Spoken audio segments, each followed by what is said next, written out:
Doctor فاروق حسنات آج کل کے حالیہ بنگلہ دیش کے واقعات یہ بتاتے ہیں کہ بنگلہ قوم ایک بہت جاندار قوم ہے. آپ مجھے یہ بتائیں، یہ تاریخ کوئی نئی تو نہیں ہے بنگلہ دیشی عوام کی، آپ کیسے دیکھتے ہیں اس کو؟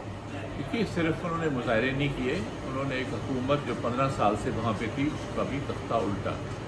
اگر ہم دیکھیں، ان کی پرانی تاریخ دیکھیں، جو کہ ہمارے خاص طور پہ نوجوان اس کو بہت کم جانتے ہیں، تو 1905 میں مسلم لیگ کا قیام ہوا. مسلم لیگ وہ جماعت ہے جس نے پاکستان بنایا ہے، اور وہ ڈھاکہ میں ہوا.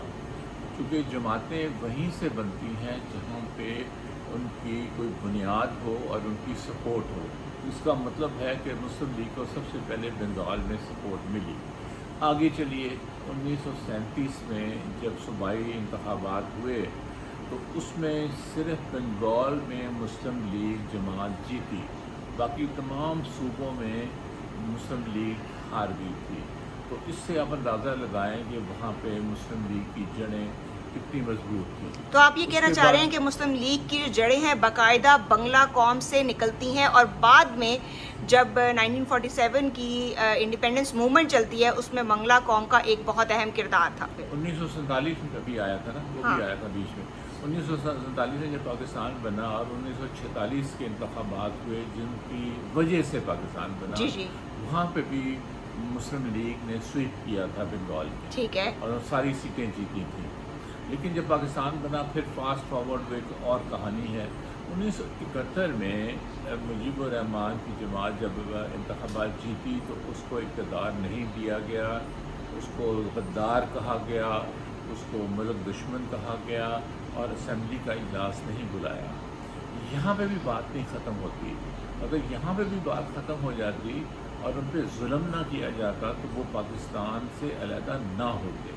لیکن ان کو اتنا ظلم ان پہ کیا گیا، اتنا تشدد کیا گیا، جس کا نمونہ ہم آج کل یہاں بھی دیکھ رہے ہیں، اور ہمیں پہلی مرتبہ پتہ چلا ہے کہ ظلم کرنا کس کو کہتے ہیں. ان کو اتنا پش کیا گیا کہ وہ مجبور ہو گئے اور وہ پاکستان سے علیحدہ ہو گئے. آگے آئیے، آج کل کے حالات، وہاں پہ نعرے لگ رہے ہیں اس قسم کے جو کہ پاکستان 71 میں جو پاکستان کے خلاف لگتے تھے وہ پاکستان کے حق میں لگ رہے ہیں. اور وہاں پہ رضاکار کہا جاتا تھا جو کہ پاکستان کے سپورٹر تھے، وہی نعرے آج لگ رہے ہیں. وہ کہہ رہے ہیں ہم بھی رضاکار ہیں، تم بھی رضاکار ہو. جس کا یہ مطلب ہے. اور ہاں، ایک اور بات میں کہوں گا، مجیب الرحمان کے جو انہوں نے مجسمے توڑے، اس کی تصویروں کو پھاڑا، اتارا دیواروں سے، تو اس سے یہ ثبوت ملتا ہے کہ ان کے اندر جو علیحدگی یا پاکستان سے نفرت کی لہر تھی وہ اتنی گہری نہیں تھی جتنی کہ وہ پہلے ایجیکٹ سمجھی کی جا گئی رہی تھی.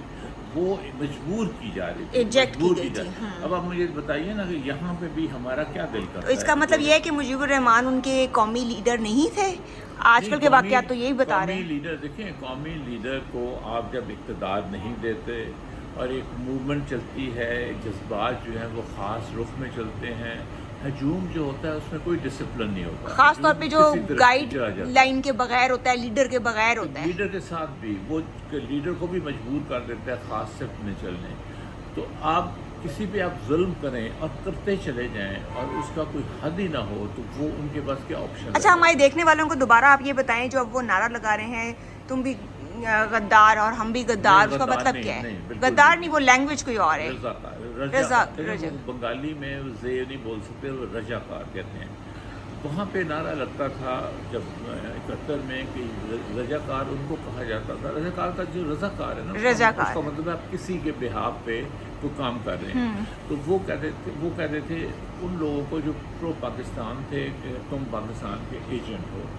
اب کیا نعرہ تھرو آؤٹ لگاتے رہے ہیں، تم بھی رضاکار ہو، ہم بھی رضاکار ہیں، ہم سارے رضاکار ہیں. یعنی یہ اس کو ٹانٹ کر رہے تھے حسینہ واجد کو کہ تم ہمیں غدار کہتی ہو، تو ہاں ہم ہیں، ہم پھر سارے غدار. تو پاکستان میں بھی یہ غدار کا نعرہ نہیں لگ رہا بار بار کہ یہ بھی انجیکٹڈ ہے؟ سارا پاکستان یہ غدار ہے.